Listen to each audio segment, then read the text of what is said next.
All right. Looks like we're doing good on live. Have you guys heard from Tammy? I was assuming she probably is just not doing okay after that surgery. I just saw in the forum that she said that she will not be making it. Um, Oh, okay. she started at like 11 something today, so she wouldn't make it. Yeah, okay. Hope she's all right. Not fun. Yeah, hopefully. Okay. So who's doing what? So last time I volunteered to do the summary. Last time I volunteered to do it this time. Oh, So you did? Oh, okay. yeah, so I'll do the summary today. Okay. I read the questions last time, but I don't mind reading them again if you want. It's up to you. Well, since I didn't, I will. Okay, go ahead. All right. No, there's always the redundant ones. Should we just get into it, or? Sure. Okay. Oh, that's the first question here. What were your impressions of the? Am I on the right one? Yeah. What were your impressions of the CRC article and video by the United Nations? And what about the article and video by the parental rights?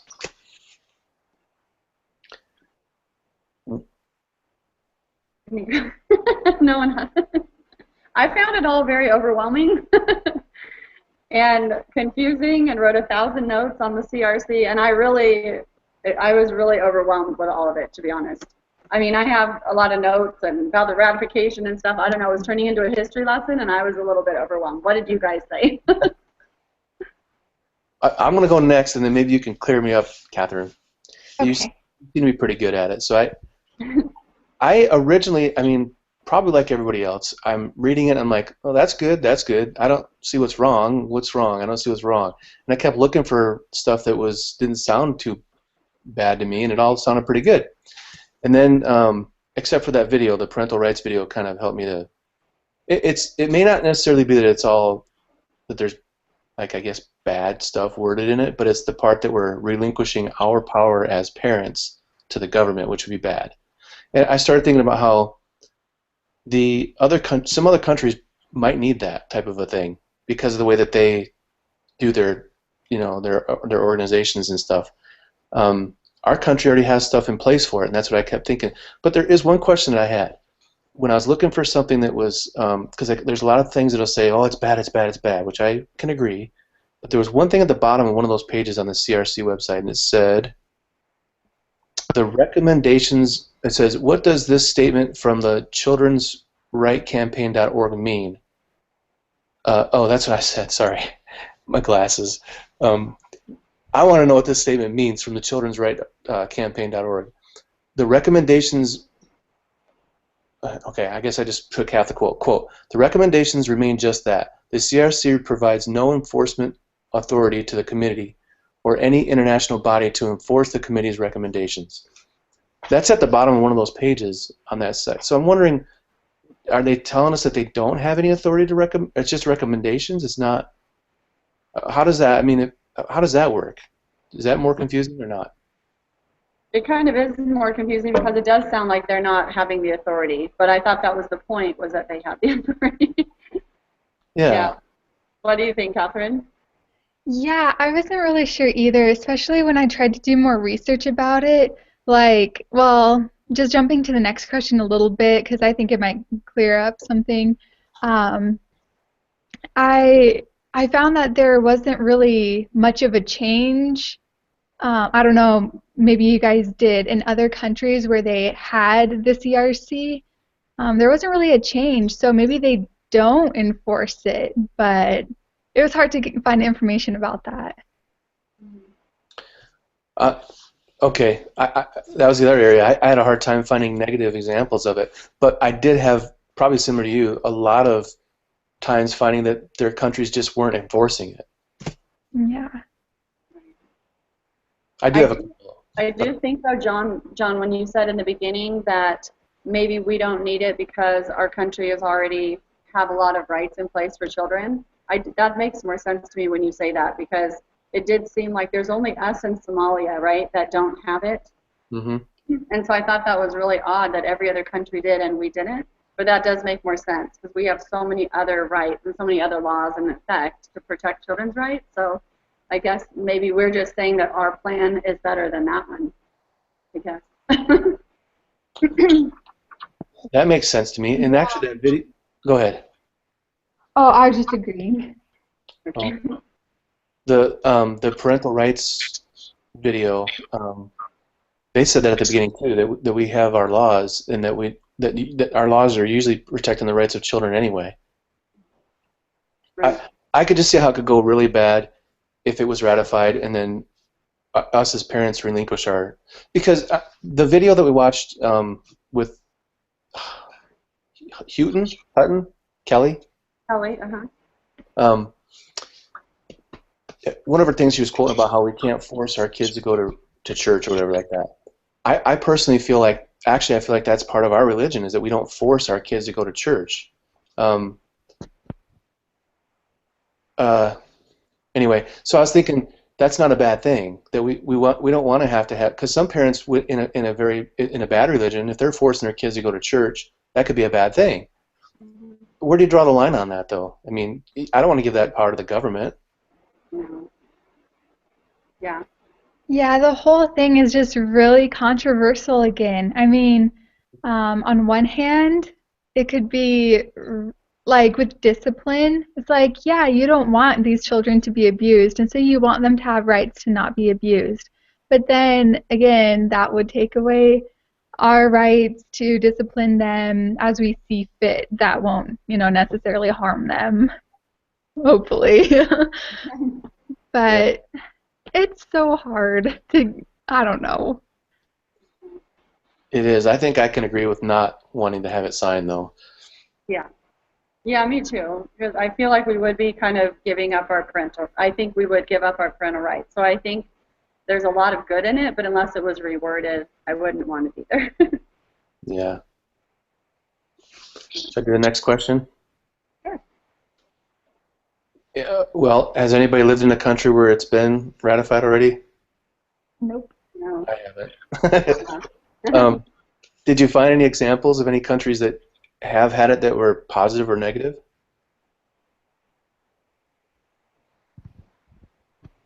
Again, so just in my research, like I found in Brazil a little bit about the CRC where there wasn't really a difference. I mean, it looked like the state or the other countries have implemented CRV for many years, and so we should have some statistics about like improvement of like child slave labor and things like that. But it was still talking about like education, child slave labor, things like that. There's still just a really big problem. And so I didn't see how the CRV, maybe it's not being implemented or how it's really making a difference in these other countries that might need the protection of the child more than the US right now. I was trying to see like if China or like Japan, I was trying to Google and see if I could find any information, and I couldn't. The only information that I found was on Mexico, and there was a lot of different, I mean, let's see, what did I write? I mean, there's some good and there was some bad. Like they still have, let's see, I'm sorry, I have to read my notes. Some positive things they had, like health, nutrition, education things set up. I also followed the link that, because Tammy had put on there a couple links that she looked up, and there's a lot on this HTTPW or whatever, news events pages display. If you look at her link, I don't know if you looked at that, she posted a couple notes, and I went and looked on that one, and there it just shows so much kind of negative with it. Tammy had thought it was positive and negative, and there was some positive, but a lot of the negative was like they still have one of the worst records, the highest for death of children in road accidents. The states in Mexico have a hard time implementing, monitoring the laws from the CRC. So I think that's kind of what's important. Like if our government, if we had the CRC, our government maybe would stay on top of it and maybe make sure that we're keeping everything under those guidelines. But under the CRC in Mexico, it looks like they're having a hard time. Like even though they've all voted for it and they have it, they're not really implementing it. And so there hasn't been many changes in the country of good or bad since they've had it. So I don't know if that is just that particular country, but I don't know. Did you try to look up other areas? I couldn't find anything about it for China. I don't know why I was just interested in China, but I couldn't find anything about it there. But they're supposed to have it, right? Everyone except for us and Somalia. Yep. I didn't find anything in China, but I did find similar to what Tammy found. I wanted to read something to you. Okay.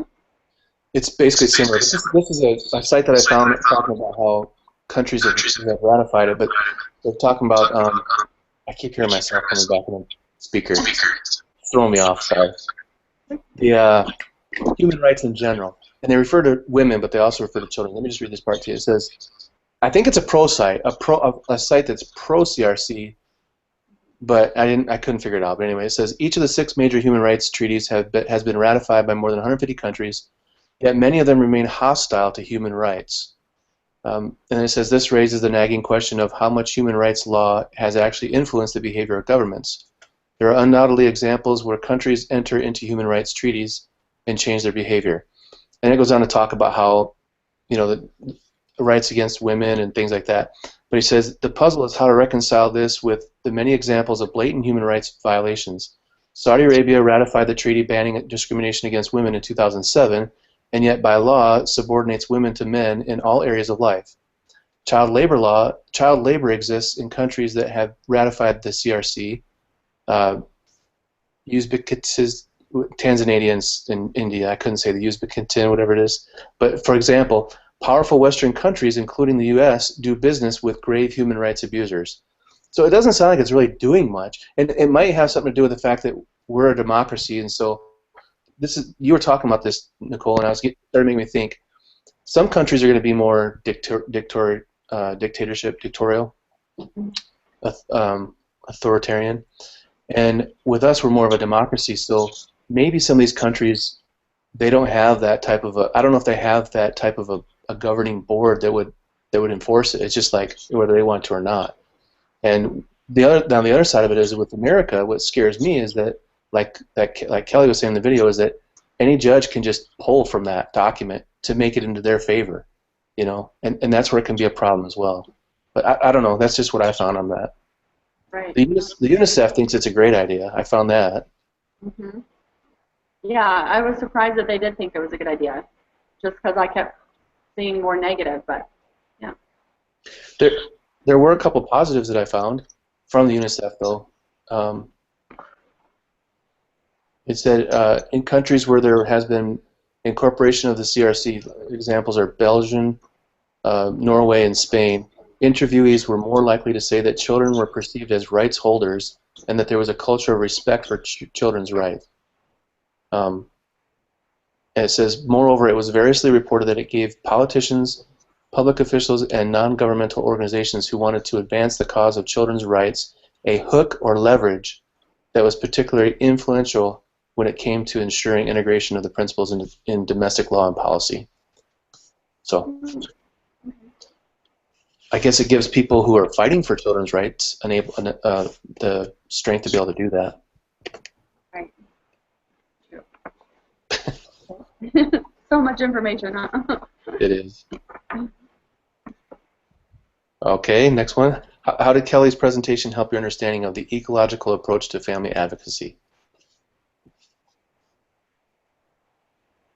Well, to me, like she laid it out in one of her slides, talking about the micro, meso, and macro system. I don't know. I think the main point was that from the center out and from the out to the center, we all work off of each other to influence one another. That was pretty much all I put. Let's see. I had just said something like, that we really need to stand up and be an advocate for our family. That's really important as parents to stand up and fight for what we believe in, because the alternative could be someday that maybe the government will try to be a little bit more in control of what we are, like what our parental rights are, or kind of taking those rights away. Kind of what I got from her. Maybe that's just because that's what I was feeling when I was listening to her. But how about you, John? The same thing. One of the things I pointed out was that I found it interesting that there are groups like the United Families that are needed to explain the true definition of language to some of the countries that are being taken advantage of because they don't know the language. I just found it interesting that you could actually advocate on that behalf, to where you could just be helping people understand the language.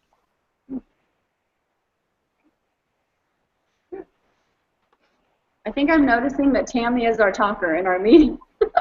We're just so quiet. We're analyzing, we're thinking. That's right. I had a lot more, but I just didn't want to list it all. Well, I'll just say one more thing. The funding, the corruptness in the funding of it, just kind of bummed me out, because how can you be a UnitedFamilies.org type of an organization and fight against people that have tons of money, It's true. A lot of it comes down to money. Yep. Okay, the next one is, what system or level do you personally feel would be the most difficult to advocate, and why?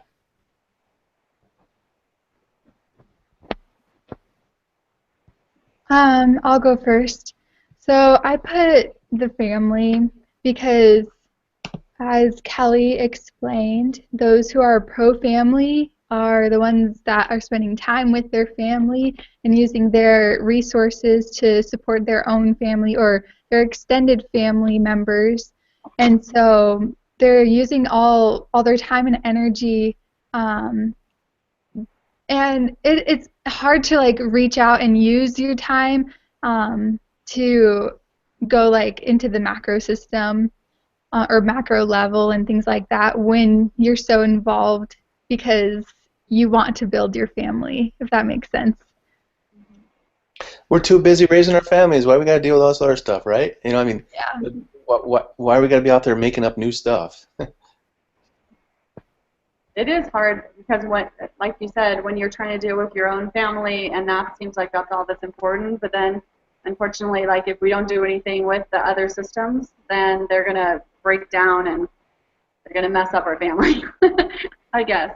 So it is hard, but I think the family is the most interesting and the one that we want the most because that's like the most important for us to fight for the family. But I don't know if it necessarily would, for me, feel like it would be the most difficult to fight for, but it's the most important. And so, am I making sense? Which one It's did you think was the most difficult? Pardon? Which one did you think was the most difficult? Well, I think that the family is the most important, but I think when you get to the other system of like the community, that next system, that's really hard for me because or you get into the government, into the bigger sections. Those are all very hard for me. The family I have more passion about, and I can debate and go, it's my number one important thing. But the harder ones for me are just as you get into those bigger systems. Those are the hardest ones for me. Like the government, that would be probably the hardest one for me, the hardest system. And the community would be a little bit intimidating to me as well. But I might be interpreting this whole question wrong. Is that what she meant? The micro, the macro, the... Well, okay. I got the same thought pattern as you, Nicole. And I think we both, Catherine and us, interpreted the question differently. And I'm not sure if my interpretation was the correct way, but I added a word into that question that I realized after listening to you, Catherine. I answered that question as which would be the most difficult to advocate against. And that word wasn't even in there, and I came up with macro because I thought about, well, how hard is it to go against the government or macro because of how big it is and how much money they have. I didn't even think about advocating for, I think that's what I did. I must have done that same way. I put the word in there too. Because I always think of against. Yeah. What would you fight? what would Right. be the hardest to fight, not Right. for, but against. That's what I kind of misinterpreted the question, but that's how I came up with macro. Okay. Mm-hmm. Okay. So I'm just thinking that your answer, though, Catherine, is a good answer because it would be hard to advocate for family when you're trying to do you're trying to work as a family, trying to raise a family. Yeah, and I guess just like my experience, like I want to advocate for the family, that's why I'm going to college and stuff. But I see like it's hard to get outside of the family to advocate for the family. But I see where you're both coming from as well. Like I couldn't go against the government either. Yeah. It would be rough. Okay, well, we're going to go on to the next question, which is similar, but the opposite. What system or level do you personally feel is the most important to advocate, and why? I just wrote the most important, again, I might have read this wrong. The most important one to advocate for would be family, but but if you go on to the bigger level with the macro, you're going to get a bigger number of people listening. So depending on what the cause was, I feel like the macro would actually be, that level of going to the macro population is going to get you better results because it's going to trickle down with voting and everything, at least with the government, to benefit our family. Again, I might have read it weird. That's what I thought. How about you guys? I'll go next. I actually, that's kind of the same answer I came up with. I put down that micro was the most important to advocate, and I said because there are enough people, and I call it on the ground level, that if we can convince the ground level to have the same values, I figured that we wouldn't have to have people in the macro area that are trying to change those values. If everybody on the ground level could actually have those values, we don't need to be coming up with new stuff, That's just Right. but then I also thought about how I said that, okay, first of all, let me finish that. It says they can influence the macro level, and I said the people who we vote into government positions are the ones who can influence the macro level, but that all comes from the micro level. And I said it may take a long time, but it can be done. It could be decades, like the ERA. They camped at the UN after they lost to the United States, and look what happened there, you know. And then I turned it back around about how the UN has power of influence on morals. It's a probably, there's a lot of balance there. But my thinking was if we could influence the macro level, then the greater level you understand that what I was saying, right? Mm-hmm. It Yeah. can help. It can help with the macro level as well. Mm-hmm. Perfect. What do you Yeah. think? Yeah, so I talked about how personally I feel the most important system is the family because like everything around us affects our families and our families will affect every other system. I was kind of thinking about like if we advocate and focus on our families right now, like our children, then maybe our traditions, our religion, our politics, whatever, um, will will be instilled in them, and they are going to be the politicians or the leaders, I hope. And so then they will become the macro system. So that was my thought process. Like if we have a more righteous posterity, then hopefully the world will be a better place.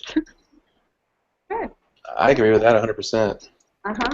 Yeah, that's great. I think that's actually what happened against us over the last course of so many years. I think I don't think that what's happening today started today. It happened a long time ago. It was something that was set in place. Yeah, Uh, definitely. okay, uh, is that it? I think that was it. Yeah. That Do you is it. think so I didn't have time to read Tammy's responses. Um, Nicole, it sounded like you did. Was there anything that Tammy said that you would like me to include that you thought was really insightful? Let me see.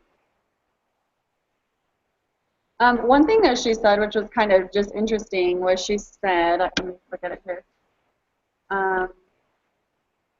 She said that let's see, I'll just read this little part she wrote. She was talking about what I have a problem with is when they start taking away the right. This was the first question. When Mhm. they start taking away the right, and then what if a child cries wolf? If the government is the government always going to side with the child? So she kind of looked at a different part of that, and then she said it seems like they do in some cases already do that. Hey, can I So, 1 second on that? uh-huh. I want to share with you an example, if you don't mind. It just came up to me. Um, I have a rule in my house that when I'm here by myself, when my daughters or my sons want to have kids over in my house, I don't allow it. And I'm just protected that way, not because I worry about me, because I don't worry about me at all. But I was in a bishopric one time, and there was a family that was dealing with a situation where their son was maybe 14 years old, and somebody had said something about that boy, and he got ripped out of school, and he got put into a juvenile center. He was not allowed to have contact with his family, only by letter. And so this is a family that was in our ward, and I ended up moving on to the ward, before anything could happen there. But it just really scared me a lot to think that somebody could say something, and then that's all that needs to happen. And sometimes their rights for that child was handed over to the state, and the state pretty much owned that child for the time being. I don't even know if he got to go back or not, but it was scary because they couldn't visit him. They couldn't. All they could do is send a letter to him. They took him out of his house. They took him right from school straight to the place. So anyway, I just wanted to point What that did out. you say? What did you say happened to the child though? Why was he taken out? Because he said there was abuse, or Yeah, some girl was saying that there was abuse at the school. Yeah, oh, hmm.